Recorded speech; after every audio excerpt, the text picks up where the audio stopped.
Scene 1. Nighttime. Ichabod addresses an empty forest, much akin to what a crazy person would do. He's garish, rugged, handsome, much like Johnny Depp, but better. He's a dapper dipper. Our story begins here, with Ichabod Crane, alone in the woods, like an idiot. What are ghosts? I make no inference with the query, nor ill intent upon the frustrated minds of the villagers that inhabit this place, this cold, vacuous village nestled betwixt Headless Town and Decapitation Station, a pair of charming border towns I looked upon with favor as a boy. So I say again, what are ghosts? I hear the idle chatter walking down the street, spurting listless superstitions as if flirtations of fear, furtively, fancifully flailing like ferocious fiends. Fie! I cry fie! The only ghosts of this world live in our mind's eye. Our subconscious is the final resting place of our dear departed. Their spirit lives on only in our mind. A swirling, ghostly noise. Ichabod spins round. I will not be made a fool! A legend spreads from puckered lips maintained and whispered, but I do not quiet my voice. I cry out! I cry out and stand contra to this legend and those intent on the festering ruse. If there is indeed a headless horseman, he or she is nothing but a shape with inordinately high shoulders and a clever tailor. Show yourself at once! Widow Winnetraub and her daughter Hilda appear in the forest behind Ichabod, ready for a midnight picnic in the creepy woods where Mrs. Winnetraub's husband was murdered just hours before. This is really in many versions of the story. I'm not kidding. They have a picnic hours after a grisly murder. What are you on about, Mr. Crane? Nothing of your concern, Widow Winnetraub.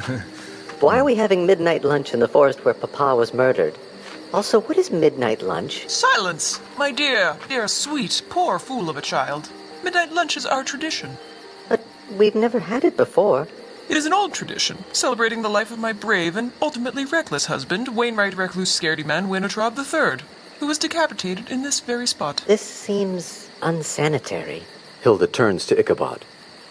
Ichabod, would you like to have midnight lunch with us? I do not wish to be alone with my mother, as she has taken me from the comfortable warmth of my bed to lunch where my father was beheaded. It would be my honor, Hilda. Ichabod sits on the blanket in the forest. He grabs a sandwich labeled, "In the event of a gentleman caller." He feigns interest in the disturbing contents of the sandwich. But bologna with bolognese sauce. Sleepy Hollow midnight lunch tradition. It's delightful, truly masterful in execution and flavor. It's quite salty enough to overwhelm even the least discerning of palate. Mr. Crane, it has been brought to my attention that you are as yet an unmarried fellow pushing 40.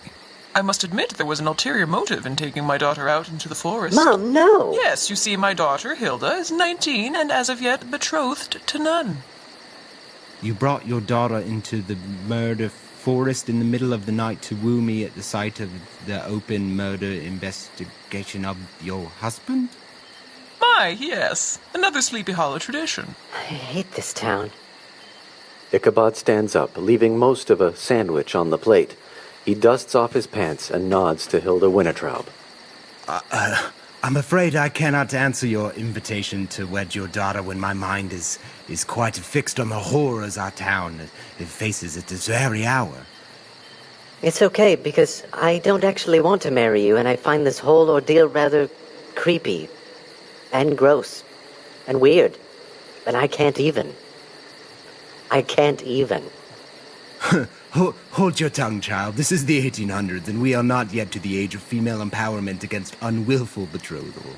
Hilda grabs a jar of bolognese sauce from the picnic basket and throws it in Ichabod's face. Then this is the manner in which I will awaken you every morning in the event that we are married. The salt is literally burning my eyes. I got whole pots of the stuff. Good day. Hilda storms off into the darkness of the forest.